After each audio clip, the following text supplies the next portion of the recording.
বলেছেন সুদের 70টা পাপের শাখা আছে, তার সবচেয়ে নিচের শাখা নিজের মাকে বিয়ে করা, ধর্ষণ করা বা জিনা করা।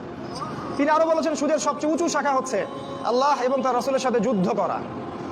সূরা বাকারায় আছে, সূরা বাকারার 275-76 আয়াতগুলো পড়ে দেখবেন।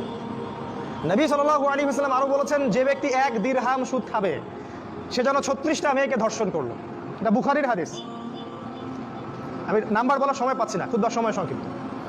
তিনি আরো বলেছেন সুদখোরদেরকে কবরে যে শাস্তি দেওয়া হবে সেটা হচ্ছে তাদেরকে রক্তের নদীতে ফেলে তাদের মাথাগুলোকে ফাটিয়ে দেওয়া হবে। কারণ সুদের মাধ্যমে সারা বিশ্বের মানুষের রক্ত তারা চুষে নিচ্ছে।